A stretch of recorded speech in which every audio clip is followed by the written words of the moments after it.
Boa tarde, pessoal! Hoje eu tô num cenário diferente. Hoje eu vim cá na casa da doutora Juliana, que é para poder conversar tanto com ela quanto com a Maria José sobre um assunto que é muito importante para muitos brasileiros que estão aqui na Bélgica. É sobre legalização, ou seja, verdades e mentiras que tá rolando por aí.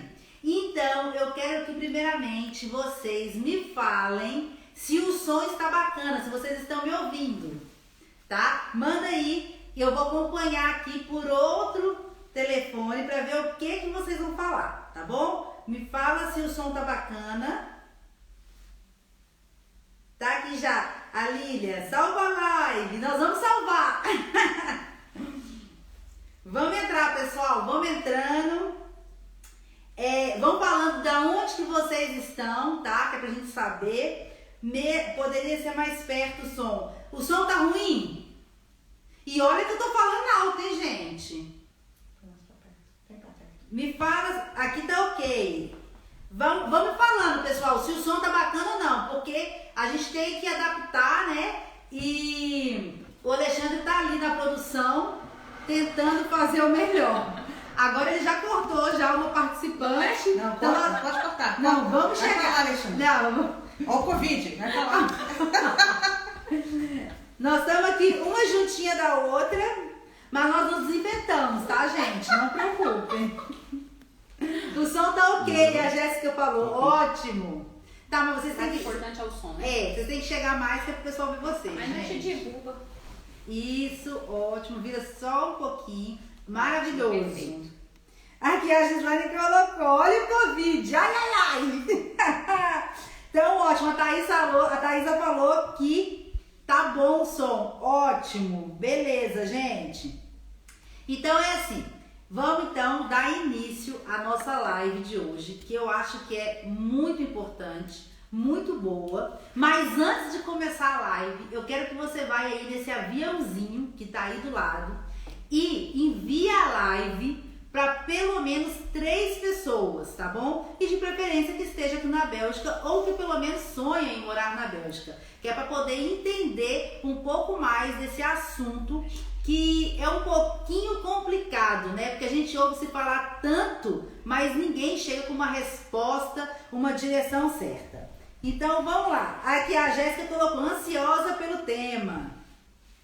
Então deixa eu ver aqui. Eu já vou enviar minha live para algumas pessoas. Vou mandar para 3 pessoas, tá? Aliás, vou mandar até para mais.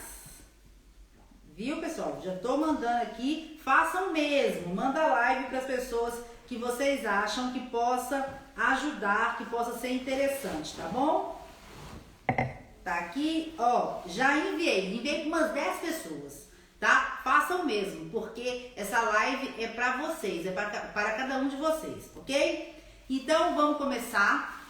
Para quem não me conhece, para quem tá chegando aqui novo, porque veio muita gente hoje do Facebook, das postagens que eu coloquei lá anunciando a live, seja muito bem-vindo. Meu nome é Juliana Carvalho, eu moro aqui na Bélgica há mais ou menos 3 anos, eu vivo na Europa há 16 anos, antes eu morava em Portugal e depois vim morar aqui na Bélgica. Quando eu cheguei aqui, eu senti muita dificuldade em receber informações. Então foi quando eu parei e pensei, eu já imigrei uma vez, então é o mesmo caminho. Eu estudei, então eu criei o projeto Morar na Bélgica, tá? E o intuito desse projeto é ajudar as pessoas com informações. E é isso que a gente está fazendo aqui hoje. Hoje, então, eu trouxe a Maria José e trouxe a doutora Juliana para poder falar um pouco sobre a causa delas, o projeto que elas fazem parte, ok? Então, muito prazer, muito obrigada por estarem aqui, tá bom? Então, fala um pouquinho, Maria José, sobre esse projeto. Então, Juliana, eu me chamo Maria José Freire, eu estou aqui na Bélgica há mais ou menos 21 anos, né? Quando eu cheguei aqui foi em 99. Militei em 2004 a 2009 pela causa regularização, porque não é um projeto, né? É uma causa. Isso. E é uma causa em prol da regularização para todos os sem papel. Não é para uma raça, uma comunidade em especial, mas são todos os sem papel que vivem no território belga. Então eu já militei antes, já conheço um pouquinho dessa estrada. Em 2009 a gente obteve um resultado positivo com a regularização na qual eu tive o meu documento. Então por isso que eu sou tão empenhada na causa, porque eu sei que quando a gente luta com objetivo, com certeza, que a gente realmente não tem medo de ir para fora e colocar a nossa cara, a gente consegue sim resultados positivos. Eu sou prova disso e muitos outros brasileiros que estão aqui são também prova de que a gente pode. Então fui para o Brasil, fiquei no Brasil 6 anos, de 2013 a 2019. Voltei e vi a comunidade brasileira meio que solta. Os outros coletivos, as outras nacionalidades já estavam se organizando desde 2014 para que acontecesse novamente uma regularização. E eu vi que a comunidade brasileira não tinha uma representatividade, estava à mercê realmente. Então eu procurei entrar em contato com esses coletivos que já existia e ali a gente começou então a nossa causa dentro da comunidade brasileira. Nos juntamos, formamos o NoIO, que a gente chama, que é formado por 13 pessoas, e a gente está sempre participando das reuniões com políticos, com partidos, as reuniões dos coletivos, porque nós somos num todo, fazemos parte de uma coordenação do Sem Papel, nós somos 17 coletivos. Então a gente está sempre também com uma plataforma de associações e as pessoas que estão sempre nos apoiando, porque a gente não trabalha sozinho, então a gente tem também o apoio de belgas, de associações dos 2 sindicatos presentes na Bélgica. A gente não está sozinho nessa causa, porém precisamos ir para a rua. Exatamente, ótimo. Então vamos seguir aqui nas nossas perguntas, só um minutinho. Agora, gente, aqui é a doutora Juliana. Eu gostaria que você se apresentasse, né, para a comunidade brasileira que ainda não te conheça e também dar boas-vindas para quem já te conhece. Ju, muito obrigada pelo convite, bem-vindos. Primeiro, doutora é um negócio que eu não curto, tá? Então, eu sou a Ju e a gente está conversando sobre regularização, documentos, migração e tudo que converge, né, com o fato de ser migrante ou estar integrado num país que não é o nosso. Então, na verdade, eu trabalho há mais de 18 anos numa plataforma europeia de luta pelos direitos do migrante, então eu trabalho numa organização internacional, e lá eu sou chefe da plataforma da advocacia política, então a gente traz todos os casos que merecem uma atenção a nível governamental, a nível europeu. E a nível nacional, há uns anos atrás, eu criei há 8 anos atrás uma organização que é uma rede de apoio às vítimas brasileiras de violência doméstica, chama Revibra, então quem conhece, que está aqui na Bélgica já há 8 anos, e a gente dá apoio psicossocial, jurídico a essas brasileiras, né, que estão aqui sem muita proteção. Então o meu trabalho é trabalhar entre a necessidade do migrante, quando ele chega, no meu trabalho voluntário. Então, qual é a necessidade do migrante, como ele se integra, quais são as barreiras para a integração e como ele é discriminado ou ele é excluído nesse processo de integração. E meu outro trabalho que é o trabalho oficial, a gente fala oficial, mas não são oficiais, é trabalhar com as políticas e as legislações que facilitem o acesso do migrante num contexto belga e europeu. Então eu trabalho nas duas frentes, tanto no contexto político-legislativo, então eu trabalho de acordo. E é isso que eu faço, mas o mais importante é o trabalho da Maria e do coletivo dos brasileiros sem papéis, que estão desenvolvendo aí um trabalho belíssimo, e eu acho que o mais importante é o lugar da fala, né?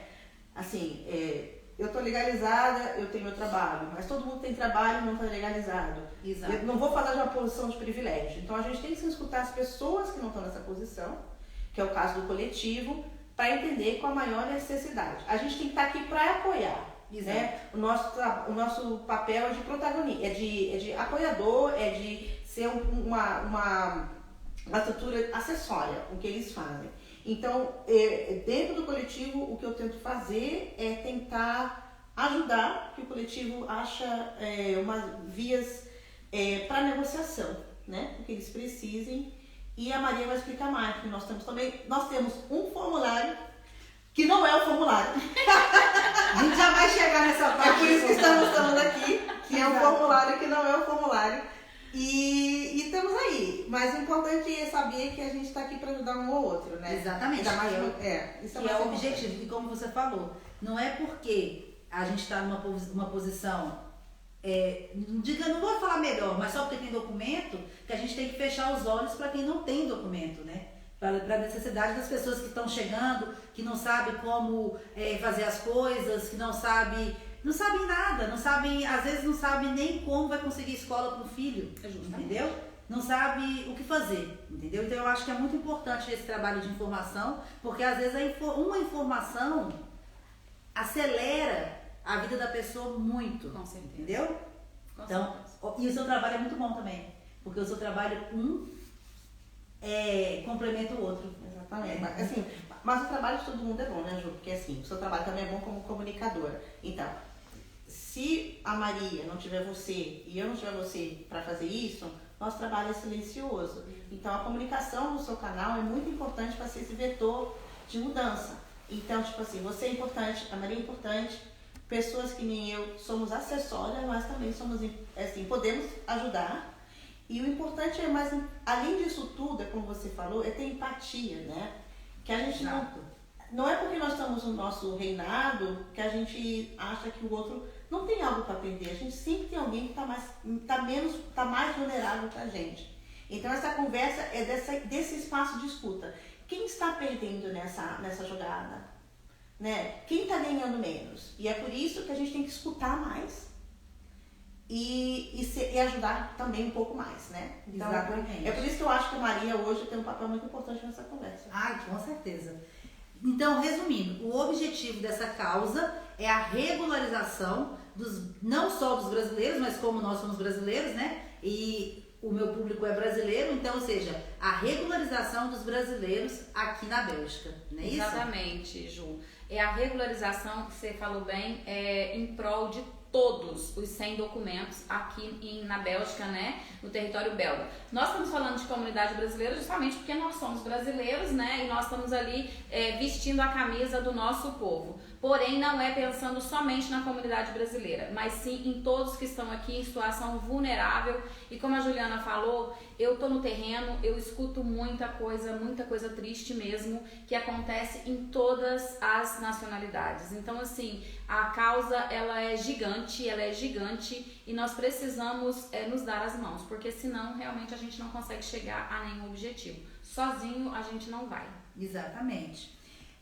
Eu vou falar uma coisa aqui, gente, que para poder complementar o que a Maria tá falando, porque assim, ninguém tá falando que é fácil, tá? Não é fácil. Mas já aconteceu uma vez, uma não. Já aconteceu 3 vezes. Então, se já aconteceu, é possível acontecer de novo. Basta olhar para trás e ver o que foi feito para acontecer. O que precisa ser feito agora para acontecer de novo. Que é a parte que a gente vai chegar agora, né? Maria, o que é preciso para que a regularização aqui na Bélgica volte a acontecer igual já aconteceu no passado? Então, Juliana, a gente em várias negociações políticas, conversando com vários representantes políticos, né? Todos eles, sem exceção, inclusive o CDNV, né? Que é mais ou menos contra a regularização, né? O próprio, ele disse pra gente que o que precisa fazer é ir pra rua, é se mostrar, é estar ali nas manifestações. Isso é necessário, porque se você não vai pra rua, se você não faz ações, se você não manifesta, o governo, ele não vai de uma hora pra outra abrir as portas das comunas e dizer, venham todos que nós vamos regularizar todos os 100 documentos. Não é assim que funciona, não foi assim que funcionou e nunca será. Então a gente precisa estar de mãos dadas, juntos com todos os outros coletivos. A gente faz várias manifestações e a gente convida.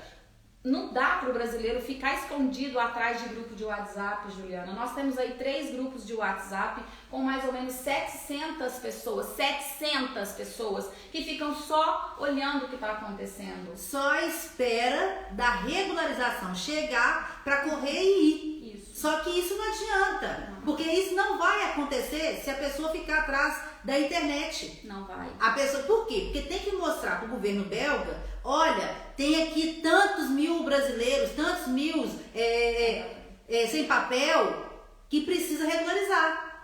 Tem que se fazer notar. Eu vou te falar uma coisa que a gente ouviu. É cotado aí, tá? 150 mil sem papel. Mais ou menos 150 mil, né, Ju? Incluindo outras Todas nacionalidades. as nacionalidades, né? E desses 150 mil, nas manifestações, nós conseguimos colocar 300. Aí o governo olha e fala, ué, mas cadê os 150 mil sem papel? Onde que estão? Estão na moita? Não querem documento. Então, assim, o fato de eu querer ser regularizada não é um sonho, gente, não é um sonho. Ele pode se tornar realidade, sim. Inclusive, a Juliana vai falar depois de outros caminhos que pode também ser feito. Porém, para muitos que estão aqui numa situação complicada, a regularização massiva é o canal, é o caminho. Então, para que isso aconteça, você precisa se juntar a nós. Você precisa vir para as manifestações e para as ações. Não é ficando somente atrás das telas esperando que aconteça. Exatamente, porque depois que acontecer é muito fácil, né, pessoal? Não, tem que lutar junto, tá? E outra coisa, eu sei, porque já me perguntaram, teve um cliente, as pessoas me ligam, eu converso horas com a pessoa, mas eu não sei quem é. Depois de muito tempo eu falo, tá, é você! E teve uma pessoa que me ligou e me fez uma pergunta, me perguntou a seguinte coisa, Juliana, que nós já vamos entrar em outro assunto, Ju, que foi assim, Juliana, eu tenho que me regularizar porque eu preciso trabalhar. Eu tenho duas opções hoje. Eu fiquei sabendo de um grupo, de um formulário para poder assinar, para poder participar, mas eu tenho medo, Ju, de ir e ser expulso, porque eu tenho filho aqui. Eu tenho filho, eu tenho mulher, né? E eu preciso me regularizar. Só que eu também fui. A minha outra opção é de uma pessoa que cobra X para poder ir lá regularizar lá em Portugal. Você que mora em Portugal, o que você acha, Juliana? Eu falei assim, ó, se você mora na Bélgica e você vai falar que mora em Portugal, você tá fazendo errado, porque é mentira, né? É arriscado, né? Exatamente, é arriscado. Agora, se você me falar, Juliana, eu quero mudar para Portugal, o que você acha? Aí eu falo, não, beleza, vai. Lá ganha menos? Ganha menos. Como eu sempre falo em todas as lives quando eu falo sobre Portugal. Ganha menos, mas você também tem qualidade de vida. Só que, lógico, a pessoa trabalha na Bélgica, vai trabalhar em Portugal, sente aquele choque financeiro. Mas você consegue se regularizar lá, trabalhando, tanto como autônomo, tanto quanto com o contrato de trabalho, você consegue regularizar. Então, se for para você mudar, eu acho bacana. Ou então você vai nas manifestações. Ju, mas eu tenho medo de ser deportado. Então agora eu quero, então, Maria, que você fale, você ou a Ju fale sobre o risco que a pessoa tem de ser deportada caso ela entre na causa de vocês. Posso falar, Júlia? Por favor. Essa eu tô com vontade demais de responder.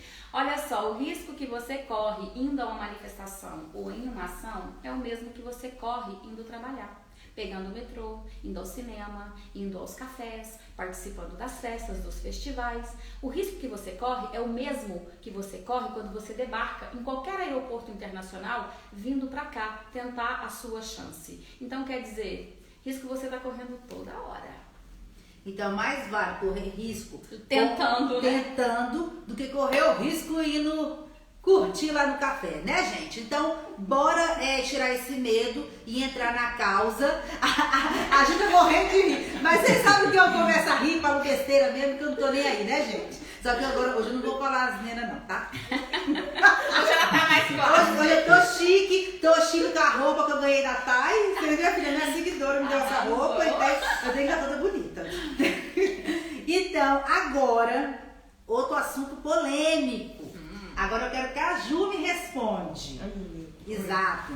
Sobre os brasileiros que estão aqui e acham menos arriscado ir para Portugal, falar que mora lá, conseguir a residência lá, só que na verdade eles trabalham aqui na Bélgica, moram aqui, entendeu? A família está aqui, os filhos estão aqui. Ou seja, eles estão, no meu ponto de vista, eles estão burlando o sistema. Então, é importante entender onde a gente está. Nós estamos na União Europeia, né? E a Bélgica é um país da União Europeia. A Bélgica e mais 26 outros, né? E Portugal é um desses. Em resumo, por que os países da União Europeia se juntaram? Para fazerem 3 coisas. Para harmonizar bens, serviços e mercadorias. Então, quer dizer, eles serviram para unificar a mobilidade de tudo que está ligado a isso. E entre isso, os serviços vêm do trabalhador. E a União Europeia foi feita para isso, para ser uma união de mobilidade entre as pessoas que moram nesse espaço, para servir a um desses 3 eixos, e se você trabalha por esses 3 eixos, você tem outra proteção. Uhum. Então, se você está na Bélgica e tipo assim, desesperador, não vamos julgar. Cara, não consigo mais, isso aqui é uma situação vulnerável, exposta, tá meio difícil. Qual é o caminho mais fácil? É Portugal? Tá, vamos regularizar em Portugal? O que significa regularizar em Portugal? Significa que você vai tentar obter uma residência em Portugal, vai tentar ter uma classificação de um estatuto de trabalhador de Portugal, vai manter um vínculo de residência como migrante em Portugal, mas isso quer dizer que eu posso ser móvel na Europeia? Sim, para turismo, mas não para trabalho. Inclusive o próprio europeu, se o belga vai trabalhar em Portugal, ele tem que irradiar a residência belga e classificar onde ele está indo para Portugal e falar, estou morando aqui. Ele não pode ter 2 domicílios fiscais e 2 domicílios de trabalho. Então, inclusive para o trabalhador europeu, a regra é a mesma. Então, quer dizer, se eu vou para Portugal e lá consigo o CEF, e lá consigo a carta de residência, posso vir trabalhar na Bélgica? Olha, você pode transitar onde você quiser no espaço europeu. Eu posso fazer um contrato para fora de Portugal, morando em Portugal? A empresa que você está pode tentar criar um contrato de expatriado, mas saiba que a regra é, você não pode ter 2 domicílios. Você tem que escolher o seu domicílio. E a partir do momento que você vem com a sua CEF de Portugal para a Bélgica, você tem que se desafiliar de Portugal. A regra é essa. Tem que se inscrever na Câmara daqui, se desafiliar de Portugal e aqui esperar um novo visto. Ah, então eu vou ter a mesma proteção que tinha em Portugal? Não. Para a Bélgica é como se estivesse chegando do Brasil. Não quer nem saber onde você tem na Europa. Então, eu posso transferir tudo de Portugal para cá? Olha, normalmente não. Vai chegar aqui que o Estado belga vai avaliar se as suas transferências de residência de Portugal para aqui é válida. Mas não esqueça que a residência não garante trabalho.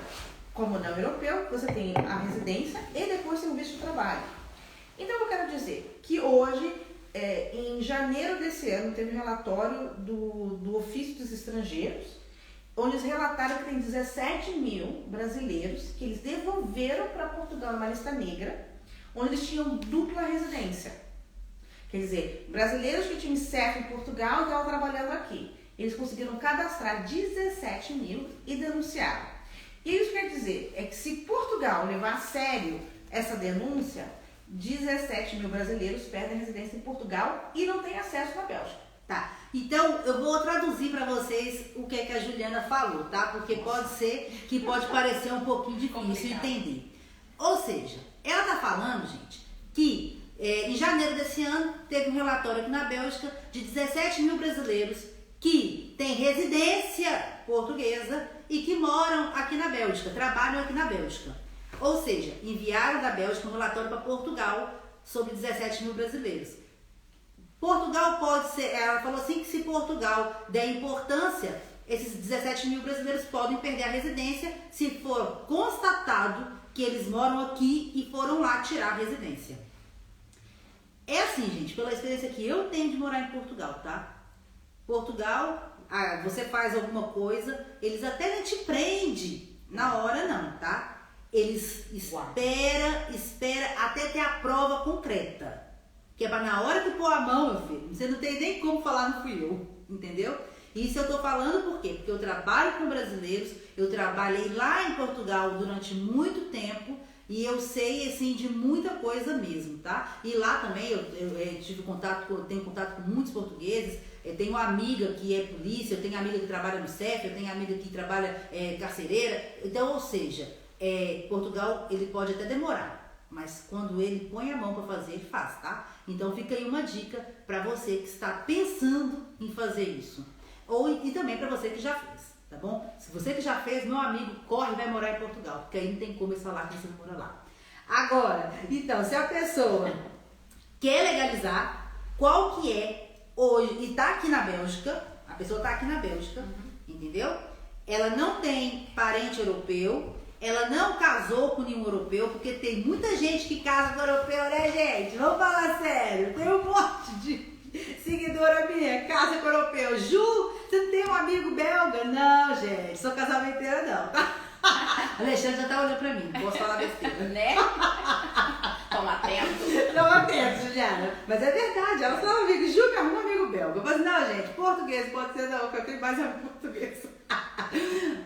Mas você não tem parente belga, europeu, não tem namorado europeu, não casou, você não veio com visto do Brasil, você não veio de visto de trabalho, não veio com visto de estudante.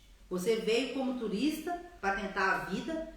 Que eu não tô falando que é errado, tá, gente? Quando eu saí do Brasil para poder ir para Portugal, eu saí para imigrar, não tinha documentação, eu fui tentar a vida e graças a Deus deu certo, né?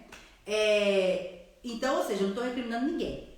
Então tá, então o brasileiro está aqui dessa forma. Não tem hipótese, né? Eu acho que não tem hipótese, né, doutora? Doutora? Ju. Tem hipótese? Não tem hipótese, né? De legalizar. A pessoa não tem parente europeu, não veio com visto de estudante, não veio com visto de trabalho, não casou. Aí cai no formulário que a gente vai falar daqui a pouco. Aí cai na causa das meninas, entendeu? É o caminho mais certo, é o caminho certo, é o caminho mais fácil, gente. Não, nem é o mais fácil, não, porque o mais fácil é o jeitinho que eles fazem. É difícil, mas é o caminho mais certo, entendeu? Agora, eu quero que vocês me expliquem, antes do formulário, o que é anistia? Anistia é um processo de uma palavra que a gente tem no termo internacional, que é perdoar alguém por alguma coisa que o Estado entenda ela por errado. E a anistia nasceu de um conceito da ditadura. Então, ela vem daquela que na verdade vem da palavra resistir. Então, a gente anistia quem resiste, quem luta contra. E isso foi uma palavra que foi muito apropriada na década de 60, 70, para as pessoas que resistiram a governos não democráticos, ou governos de ditadura, ou momentos fascistas, né? Então a anistia vem nesse processo de vamos perdoar quem resistiu, porque não tem nada de errado no que eles fizeram. Porque eles só saíram daqui para tentar uma solução. E a anistia no contexto da migração vem exatamente disso. Por que a gente vai culpar quem está aqui fazendo bem? Por que a gente vai culpar quem está aqui resistindo e trabalhando? Então, a anistia vem nesse perdão, entre aspas, onde diz, não devemos criminalizar quem está fazendo bem. Que na tradução do dia a dia quer dizer, vamos regularizar quem está aqui precisando se integrar e não tem a chance de ou não estar apaixonada e tem uma situação de família onde ela possa se integrar, ou não teve chance de ter um mestrado, um doutorado e não pode estar na universidade, ou não tem um trabalho que queira fazer um visto. E não é com trabalho, né, Ju, né, Maria? Não mesmo. Você tem que ter um trabalho, aí depois você tem que ter alguém que faça o visto para você. E nem é todo mundo que quer fazer isso. E depois, você não está num contexto onde você não tem uma pessoa que vai ser responsável financeiramente por você. Então, você está num contexto que a gente chama de legalização legal, migração legal, as vias legais da migração. O que é a via legal da migração? Ou você está fazendo integração econômica, educacional, familiar. Essas são as vias legais da migração. Mas aí, tá, e quando você não está nisso? Quando você não tá nisso, cara, você tenta a sua vida e se você não ficar no protocolo correto, a gente vai tentando pelas beiradas. E é por isso que muita gente vai a Portugal. E Portugal é um país muito mais flexível muito mais aberto, até pela questão colonial com o Brasil, né? E com as palopes, né? Que são os países que foram colonizados pela Portugal, que tem um acordo de reciprocidade e de acolhimento muito mais flexível, muito mais humano que o resto da Europa. Mas quando você sai de Portugal, no eixo Portugal-Colônia, não é a mesma coisa. E o grande problema é que hoje as pessoas estão saindo da interpretação do que é imigrar porque eu quero, para imigrar porque é preciso. E cai no famoso formulário que está sendo preenchido, que está sendo divulgado aí há mais ou menos um mês atrás, que vocês podem falar melhor, que não é um formulário para migrar ou na integração econômica, ou educacional, nem familiar. É um formulário para integrar no contexto político, quer dizer, é quando você é forçado a migrar porque você está num país onde você está inseguro ou por uma guerra ou por uma zona de conflito. Tá, então esse formulário que você está falando é sobre o asilo. É um asilo político. Tá, e agora, gente, escutem isso porque isso é muito importante, tá? Agora eu gostaria que você explicasse a anistia, então vocês entenderam o que é, né, pessoal? A anistia é quando se regulariza por você ter resistido, por você ter feito a coisa certa, você ter se integrado na sociedade, você ter ido... Economicamente, educação ou pela família. Exatamente, entendeu? Ou seja, você que está aqui, você tem que estudar. Eu gosto de estudar, tá, gente? Eu tenho que voltar para minha escola de francês, meu pai amado. Mas foi por causa do Covid. Você tem que se integrar, tem que ir para uma escola. Os seus filhos têm que ir para a escola, tá? Eu sei que isso pode até parecer uma coisa banal, mas tem muita gente que acha que as crianças não podem ir para a escola e podem ir para a escola. É direito. É direito, por mais que você não tenha documentação, ok? Então, ou seja, você tem que se integrar na sociedade. E posso falar uma coisa? Claro. A Bélgica ainda tem uma integração que é diferente dos outros países, que é a integração social. Quer dizer, se você associar a um coletivo, uma associação, se você faz uma causa social, se você está ajudando o seu próximo na comunidade a ter essa boa fé, essa boa vontade que você faz, é ponto para você conseguir se regularizar. Exato. Então, ou seja, tudo que você faz corretamente é ponto para você se regularizar, tá bom? Então, isso é anistia. É isso que a Maria José está buscando, que é isso que aconteceu. Agora eu quero que vocês escutem o que é asilo e entenda bem o que significa para vocês não caírem nessa, tá? Por quê? Ah, Ju, mas o asilo é ruim? Não, não é que é ruim, mas tem as pessoas que se encaixam, que se enquadram. E eu tenho certeza que nenhum brasileiro quer se encaixar nisso, meu filho. Vocês vão saber por quê agora que a Ju vai contar para nós o que é o asilo. Tá. Antes de eu começar do que é asilo, é importante falar que a anistia é um esforço coletivo. Ah, coletivo, tá, Quer gente? dizer, quando a Maria vai lutar pelos direitos, ela está falando não só porque ela quer se regularizar, é porque ela está falando no nome dos 50 mil brasileiros que estão aqui sem papéis. Exato. Então ela quer que a solução que seja para ela, seja para os 50 mil. E quando eu falo de uma regularização simples, eu estou falando só no meu interesse. Só que vai dar certo para mim. E no contexto de 2020, ainda mais com o Covid, né, Ju? O Covid deu para todo mundo, né? Exato. A gente não pode só pensar individualmente, a gente tem que pensar no coletivo. E é por isso que a gente tem que apoiar coletivos que nem o da Maria, como o coletivo brasileiro dos sem papéis. Mas voltando, o que é asilo? O que é asilo? Asilo vem do negócio chamado Convenção de Genebra. Sabe esses acordos internacionais malucos? Então, a Convenção de Genebra foi um acordo tratado depois do pós-guerra, dentro da questão do trauma da Segunda Guerra Mundial, que a gente fala, para onde a gente manda essas pessoas que estão fugindo da guerra? Como a Segunda Guerra Mundial. Uhum. Como é que a gente protege eles para não cair na mesma absurdidade que foi da Primeira e Segunda Guerra Mundial? Aí eles criaram um mecanismo, um protocolo, vamos proteger essas pessoas e vamos criar regras para proteger essas pessoas? Então, que se criou essa famosa Convenção de Genebra. E a Convenção de Genebra, ela dá o que a gente chama de proteção internacional para as pessoas que estão em zona de conflito. Então, o que é asilo? Você vem de um país que está em zona de conflito, ou está um país de guerra, ou você está um país numa área de risco onde você, por ser uma minoria étnica, racial, de gênero, ou por uma questão de expressão religiosa, uma expressão sexual, você é perseguido porque você vem de uma comunidade que é exposta ao risco de ser morta. Exato. Então, tipo assim, se você está num país, vamos dar um exemplo, tipo a Gâmbia, que criminaliza a homossexualidade, se você é gay, você está em risco. Exato.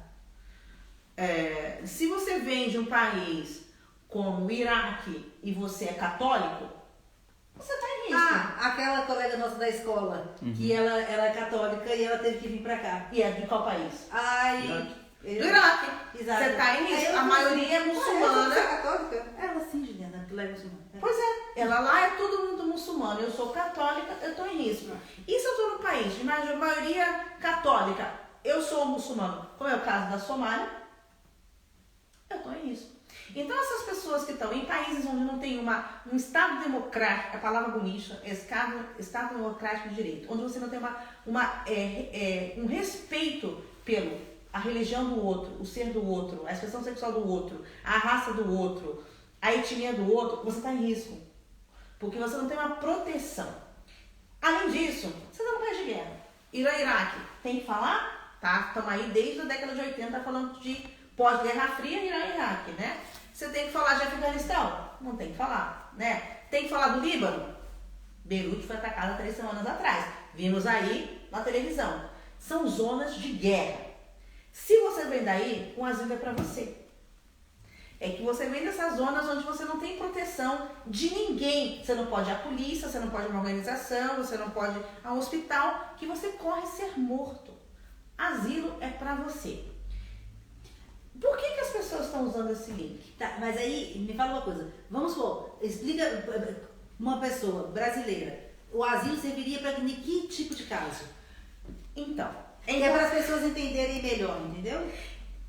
É um negócio meio técnico, mas vale a pena explicar.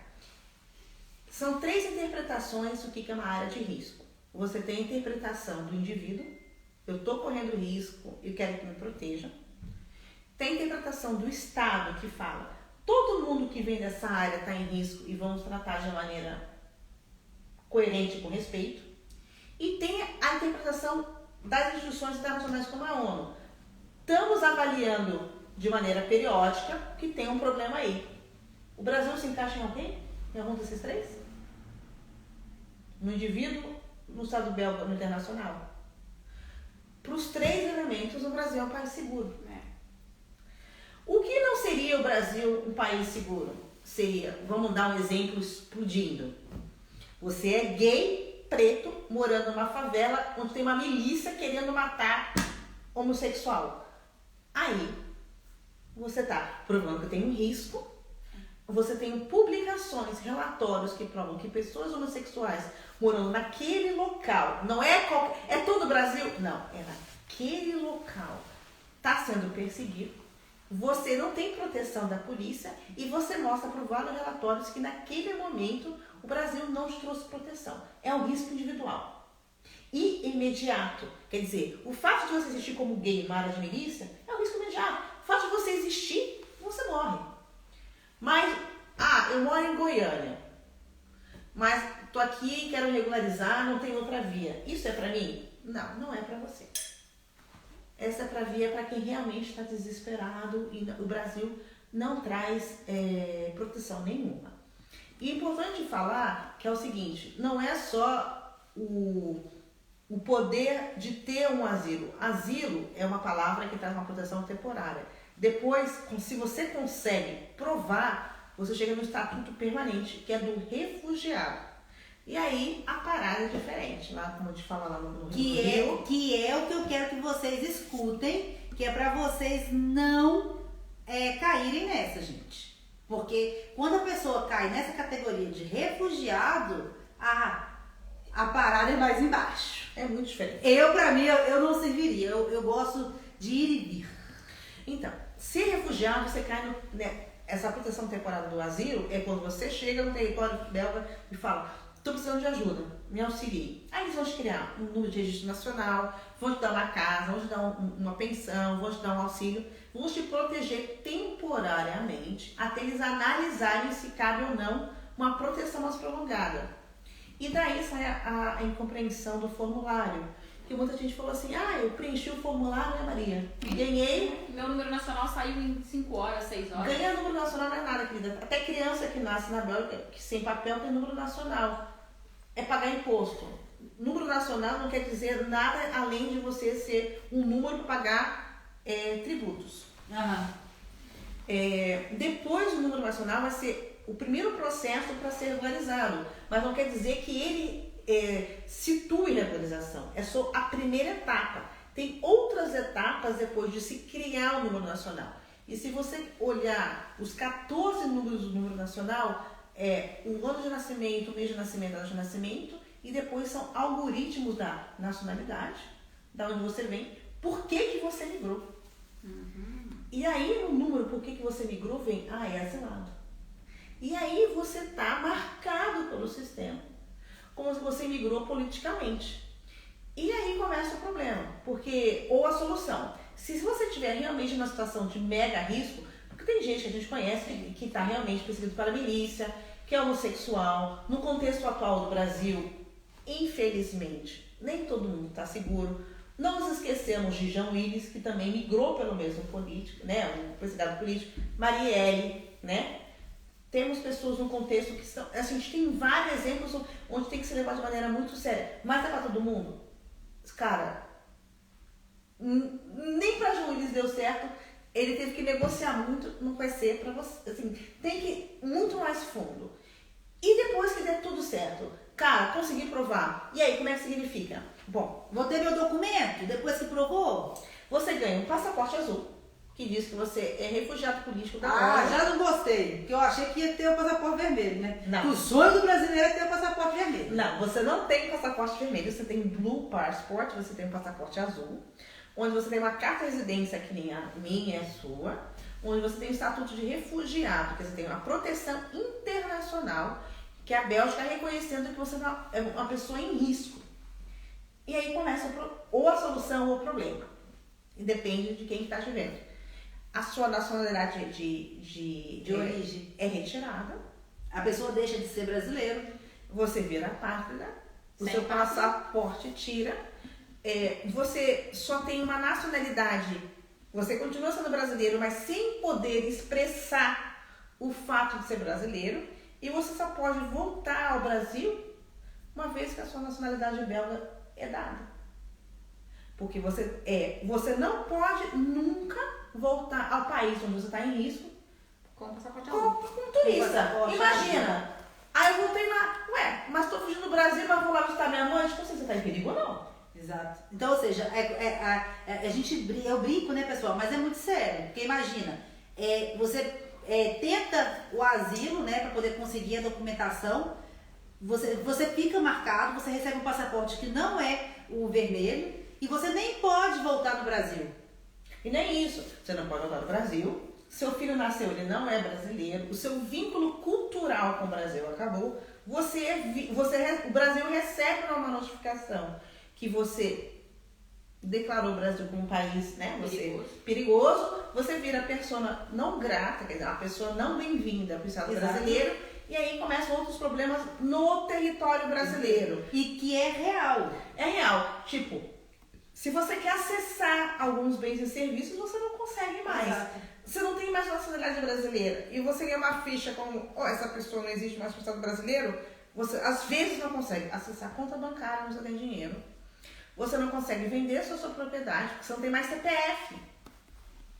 Então, você não existe mais. O seu CPF ele é anulado. Então, como é que você consegue vender a sua propriedade? A pensão que você pegou, o FGTS, você não precisa de CPF? CPF caduca. Como é que você acessa? Entendi. Ou seja, você deixa de existir para o Brasil. E os seus filhos também, né? Exato. Então, os seus filhos não deixam de ser brasileiros, mas se você tiver futuros filhos, eles não podem ser registrados como brasileiros. Você não pode visitar os seus pais podem visitar você aqui? Podem. As pessoas que estão no Brasil podem sempre visitar aqui. Ah, mas isso é para sempre? Não. A partir do momento que você ganha um passaporte belga, Depois de quanto tempo em média? 3 a 5 anos. Porque a naturalidade na Bélgica ela é em etapas. Você tem grupos que são de 3, de 5 ou de 10. E o grupo de 3 é para asilado, mas é para os refugiados que trabalham e comprovaram a integração educacional, profissional e a social. Se você não provou essas 3 integrações, você não é automático. As pessoas acham, né, que a nacionalidade é um pedido automático. Eu peço e ganho. Não, amigo. A nacionalidade é uma luta, é um combate, é um processo, é uma defesa. Você tem que provar. Tanto que na Bélgica, não sei se você sabe, 75% dos casos de nacionalidade são negados. Uma taxa altíssima. Então, entre 5 casos, 4 são negados. Só ressaltando uma coisa que a Juliana falou, para ficar bem claro quanto a essa questão de asilo, de pedido de asilo, que é esse bendito formulário, né, Juliana? Exato. Gente, o porquê que eu pedi para Juliana falar sobre o asilo e sobre a anistia? Porque a causa da Maria José é para anistia, tá bem? Que é a regularização em grupo, para poder regularizar os imigrantes que sem papéis que estão aqui na Bélgica, certo? Só que eu, Juliana, eu recebi nos grupos de WhatsApp e tal, 2 tipos de formulários. Recebi um convite para poder participar, né, juntamente com elas na causa, e recebi também um formulário lá no WhatsApp falando assim, eu fiz uma inscrição, bababá, que era esse formulário do asilo. Ou seja, os brasileiros aqui na Bélgica estão confundindo esses 2 formulários. Essa live, o objetivo dessa live, além de levar essa informação para vocês, é também falar sobre o formulário, esclarecer qual que é o formulário para a anistia, ok? Então, primeiro que nós, o coletivo dos brasileiros, nós lançamos uma enquete, não foi um formulário, foi uma enquete para podermos então mapear, né, Juliana, os brasileiros que estão aqui indocumentados. Nós sabemos que dentro dessa leva de brasileiros indocumentados, nós temos pessoas que estão aqui há 30 anos sem documento. 30 anos. Eu conheço pessoalmente. Temos famílias que deram a entrada 11 vezes e tiveram 11 negativas. Então, assim, quando você recebe uma negativa, você também tem o direito de recorrer, né? Enquanto você está esperando a sua resposta, você tem um número de dossiê no qual você não será expulso. Você está recorrendo no direito ainda pela sua regularização. Então, nós lançamos essa enquete, né? Essa enquete nós colocamos nos grupos de WhatsApp, nós colocamos na nossa página Facebook, nós colocamos no Instagram, que a gente tem do coletivo, e a gente conseguiu ali 489 respostas, né? A gente estava esperando 500, mas a gente não conseguiu chegar a essas 500. Somos 35 mil brasileiros sem documento e chegamos a... Gente, é insignificante, vamos dizer assim, né? E o trabalho foi árduo, porém a gente não conseguiu a chegar nesse pessoal, não sei onde eles estão, mas a gente não conseguiu. Porém, um formulário, que eu não sei de onde ele surgiu, este formulário aqui, vamos lá, né, Alexandre, focar bem, dá pra ver? Tá meio com... Chega mais perto, pode chegar mais perto. Chega mais perto. Que saiu aqui, gente. Live é assim, né, gente? Acontece. Esse formulário que eu acho que muita gente recebeu, isso. Tá dando pra ver, né? Isso. Este formulário, pessoal, eu não sei de onde ele surgiu, ele chegou até nós, né, nos nossos grupos e tudo, e as perguntas têm chovido, tem sido uma enxurrada de pergunta, né? Maria José, o que eu faço? Eu posso ir? Porque a amiga da amiga fez e deu certo, ela já pegou o número nacional, já saiu de lá com o número nacional. Mas uma coisa, essa amiga nunca tem nome e essa amiga nunca tem contato, a gente nunca consegue falar com a amiga da amiga da amiga. Então, tá correndo por aí, as pessoas acabam entrando nesse link e preenchendo este formulário. Mas este formulário é justamente o bendito que a Juliana acabou de citar, que é para o pedido de asilo. Lembrando que brasileiros, salvo muito poucos, não entra nessa categoria de pedido de asilo. Nosso país, querendo ou não, ainda é um país seguro, vamos dizer assim. Né? Entre aspas, ele ainda é um país seguro. Nós ainda não entramos nessa categoria do Irã, do Iraque, né? Da Somália, da Venezuela. Nós ainda não entramos, Esperamos não entrar. Graças a Deus, né? A gente não entrou. Porém, o brasileiro, ele está com essa visão de que esse formulário vai trazer para ele uma documentação, uma legalização fácil. Mas sabe por que isso, Juliana? Porque eu não preciso ir na manifestação, eu não preciso ir na ação, eu não preciso fazer nada, amor. Eu só preciso estar atrás do meu telefone, do meu computador e preencher algumas coisinhas. Meus irmãos brasileiros, vamos acordar, vamos ler, vamos informar, vamos buscar realmente informações concretas. Isso é um risco muito sério de você entrar dentro desse piege, vamos dizer assim, que eu não sei de onde surgiu esse formulário, eu não sei como que ele surgiu. Realmente a gente tá perdido. Do nada saiu do mesmo momento, né? Do nada ele surgiu e espalhou como porque pólvora. Porque já existe há mais de 6 meses, do nada, em julho, né? Pipocou. Então, quer dizer, ele existe há mais de 6 meses e do nada, em 3 semanas, ele virou pólvora na comunidade brasileira. Meu amigo, abre o teu olho, informe-se para não cair nesse piege. Olha só o quanto é perigoso. A Juliana acabou de explicar o que pode acontecer se caso você for aceito neste dossiê É porque é a melhor das hipóteses, né? Isso. A melhor das hipóteses é você não poder retornar ao Brasil, você perder sua nacionalidade e tal. Agora, essa é a melhor, porque é a pior, se for negado. Então, aí se for negado, você vai ter problema para conseguir a sua regularização aqui. É porque se você for negado, você volta a um processo que é normal do protocolo da Convenção de Genebra. Você recebe uma carta de expulsão, que é a ODT, né? Que todo é ordem de deixar o território, né? Ordem de território.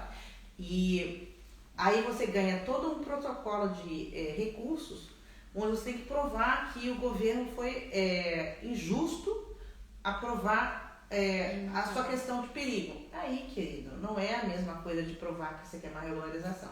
É um outro ponto. Então, o que acontece? Você vai ter que começar um outro processo de regularização para provar que você não cabia na questão política. Mas como é que você vai ser visto pelo governo?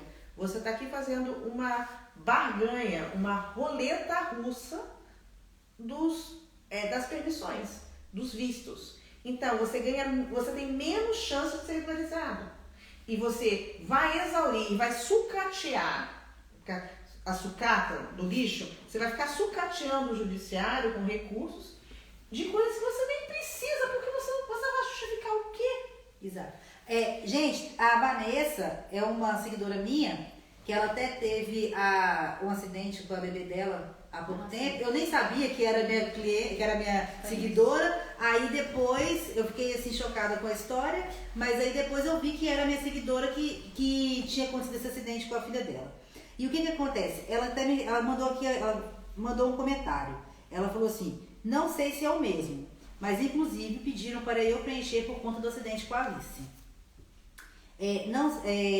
A pessoa me informou que eu teria direito à ajuda de custo com aluguel, entre outras coisas. Realmente, não é o mesmo. É o CPAS. Por quê? Ou então é o CPAS que é sua... Não, ela falou que mandaram um link para ela. Esse link? Deve ter sido esse link. Não, Vanessa, é assim, minha opinião. Eu acho que você não deve preencher, tá? Você deve pedir ajuda sim ao CPAS, como nós duas já conversamos no privado, entendeu? Que eles vão te ajudar, mas preenche, isso, não preenche, tá? Por que não é o mesmo?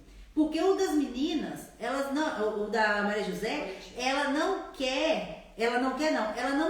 esse formulário, ele não é para te dar ajuda de custo. Esse formulário é para o governo entender quantas pessoas querem e precisam se regularizar. Uma pesquisa. É uma pesquisa. Na verdade, é uma pesquisa.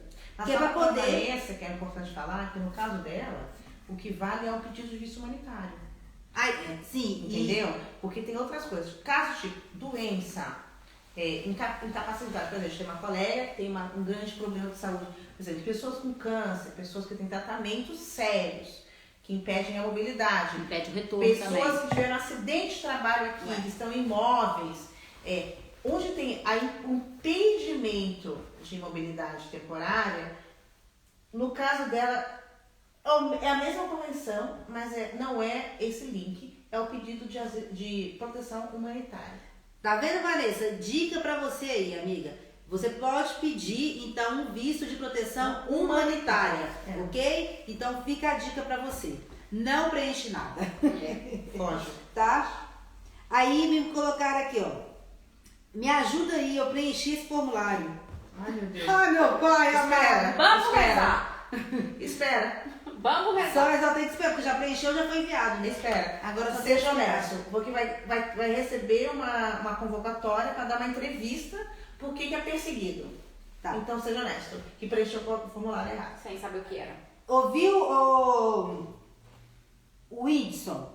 A Juliana, que é advogada, tá falando que quando você receber a convocatória para você ir lá falar o porquê que você estava correndo risco no seu país, que é para você ser honesto e falar que você preencheu o formulário errado, que na verdade você queria preencher o de anistia, que é a regularização em grupo, E ok? é muito importante todo mundo falar a mesma coisa.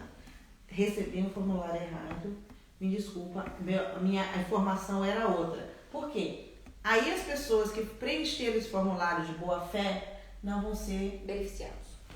e não vão ser sancionadas, não vão ser criminalizadas. Então, tipo assim, olha, preenchi, mas não sabia para que era, não falo bem francês, me indicaram aqui, quando chegar na entrevista, porque a primeira fase depois desse formulário é uma entrevista, para todo mundo. Olha, não sabia para que era, me desculpa, não tem uma proteção, não estou em perigo no governo. Se não estiver, né? Tem gente que tem, mas se não estiver, não estou em perigo e me desculpa. E se todo mundo repetir a mesma coisa, quer dizer, as pessoas que preencheram errado não estão protegidas. Exato. E tá vendo, né, gente? Se você preencheu errado, quando chamarem para você ir fazer entrevista para poder falar o porquê que você estava em risco no seu país, você fala que você não entendia, que você não sabe falar francês, que você não sabe ler francês e que você preencheu errado, que você queria preencher para o anistia, ok? E se a pessoa, porque eu conheço as pessoas que me seguem, elas vão falar assim, Ju, eu não vou lá quando eles me chamarem. Melhor aí. Melhor ir, né? Tá vendo, né, gente? Se for, vai ser chamado pra ir, vai. Não finge que esqueceu, não. Juliana, deixa eu só complementar. Algo bem interessante para a gente não confundir realmente. Para a regularização massiva não existe um formulário. Então, assim, o que a gente lançou foi uma enquete, que é diferente de um formulário. Eu posso te dar uma dica? Pode. Eu acho que devia até mudar o nome, não devia falar formulário, sabe? O de vocês. Mas não tem. Tinha que falar outra coisa, que é para as pessoas não confundirem. Mas justamente, a gente nunca falou formulário. A gente sempre enquete. falou uma enquete. Uma enquete é o quê? Uma pesquisa, não é formulário. É porque brasileiro, ele tem mania de não entender e inventa. Eu não entendi o que é uma enquete, então é um formulário, né? Então, a gente, o coletivo dos brasileiros, junto com a Juliana, que nos dá um apoio, né? A gente lançou então essa enquete para mapear então esses brasileiros que estavam aqui no terreno sem documentação. Então, um formulário para regularização, ele nunca existiu, ele nunca existirá, porque não tem formulário. O que tem para uma regularização? Ações. Precisamos estar nas ações, precisamos estar no terreno. Ser visto, mostrar para o governo que existe X pessoas que vivem, que trabalham, que estudam, que têm os filhos na escola e que precisam de documento para poder ir e vir. Isso mesmo. Inclusive, olha só, agora em plena... Nós fizemos várias, nós cotamos aí 15 manifestações e ações durante a pandemia. Não pode fazer durante a pandemia. Só que o sem papel, ele está totalmente largado e deixado de lado, que ele nem ligou para a pandemia, ele foi para a rua, porque ele precisa que o governo dê uma solução para ele. Quantos de nós que tivemos que sair do nosso apartamento e morar com os amigos, se aglomerar dentro de outros apartamentos Nós temos aí famílias de 3, 4 pessoas, de famílias que se reuniram em um apartamento de 30, 40 metros quadrados, porque ele não consegue pagar o aluguel dele sozinho. Então, isso não foi olhado durante a pandemia. Quantos sem papel, eu digo sem papel porque foi a comunidade toda, que se contaminou com o Covid, mas que não teve tratamento, entendeu? Então, assim, o sem papel, ele realmente é invisível aos olhos da sociedade, aos olhos do governo. Então, a regularização, ela é justamente o motivo que a gente pede que venham todos para a rua é para que o governo veja, poxa, mas então nós temos realmente esse número aí que precisa ser regularizado. Porém, o formulário ele nunca vai existir. Qual que é o formulário da regularização? Vir para as ações. Inclusive agora, sábado agora, dia 6, nós já entramos em acordo com os 17 coletivos, porque eu falo em nome do coletivo